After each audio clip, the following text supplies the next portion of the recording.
Hey guys, welcome back to my new mini blog. तो आज मुझे जाना है गांव, और जैसी मेरी नींद खुली तो मेरे से पहले मेरे बच्चा पार्टी आ गई थी। मैं जैसे ही हाथ मुंह धो के आई तो यहाँ पे पॉम्पू रोने लग गई कि मौसी मुझे भी जाना है आपके साथ गांव। अब इन लोगों को कैसे मनाऊं। बड़ी मुश्किल से मैंने इसको मनाया और मैंने कहा तुम लोग सो जाओ, मैं तुम सबके लिए चीज़ लेके आऊँगी। फिर मैं गई किचन में जहाँ पे मम्मी बना रही थी रोटी। फिर मैंने कहा इतने सुबह सुबह क्यों रोटी बना रहे हो, लेकिन मम्मी ने कहा कोई नहीं, एक एक दो दो रोटी खा के चले जाना। उसके बाद मैं हो चुकी थी यहाँ पे तैयार, और सब बच्चों को मैंने कहा यहाँ पे बाय बाय, और मैं निकल गई गांव के लिए, क्योंकि नानी आ रखी थी हमारी। तो मैं नानी को छोड़ने के लिए जा रही हूँ गांव, और पापा उसके बाद हमें लेके गए स्कूटी में बाहर रोड तक, क्योंकि ना पैदल काफ़ी है, काफ़ी भी नहीं है, मतलब ठीक ही है, लेकिन फिर भी पापा ने कहा चलो मैं छोड़ आता हूँ तुम लोगों को रोड तक। जैसे ही हम लोग रोड में पहुंचे तो हम लोगों को मिल गई थी यहाँ पे एक कार वाला भी जा रहा था रामनगर। तो उन्होंने कहा कि कोई बात नहीं, मैं आपको ले चलूँगा।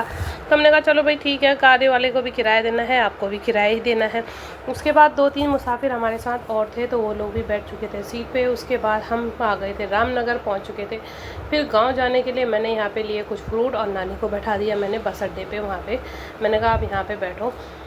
तो मैंने जो गांव जाने के लिए यहाँ पे फ्रूट ख़रीदे और नानी को बैठा दिया था मैंने सीट के सामने। मैंने कहा आप इधर बैठो, लेकिन अंदर हो रही थी बहुत ज़्यादा गर्मी, और नानी को यहाँ पे बाहर मिल गए कोई जान पहचान का, तो नानी मारने लग गए उनके साथ गप्पे। तो होता ही है, एक पहाड़ी दूसरे पहाड़ी से मिले तो कुछ ना कुछ बातचीत चलती रहती है।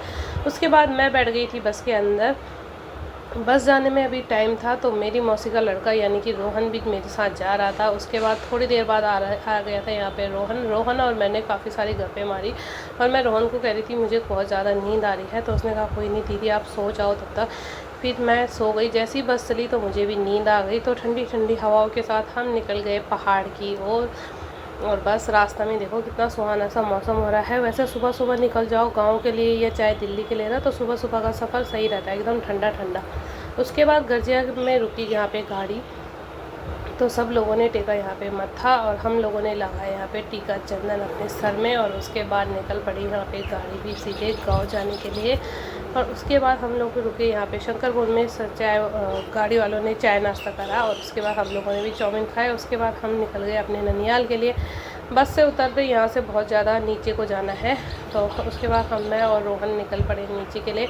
तो चलो इस वीडियो को यहीं पर करते हैं एंडिंग। उम्मीद करती हूँ कि आप लोगों को मेरा आज का मिनी ब्लॉग पसंद आया होगा तो please like share and subscribe ज़रूर करना। और हाँ, अगर आप लोगों को आगे का ब्लॉग भी देखना है कि गांव में हमने क्या करा क्या नहीं करा, तो प्लीज़ मेरे चैनल को लाइक शेयर एंड सब्सक्राइब ज़रूर करें। तब तक के लिए बाय बाय।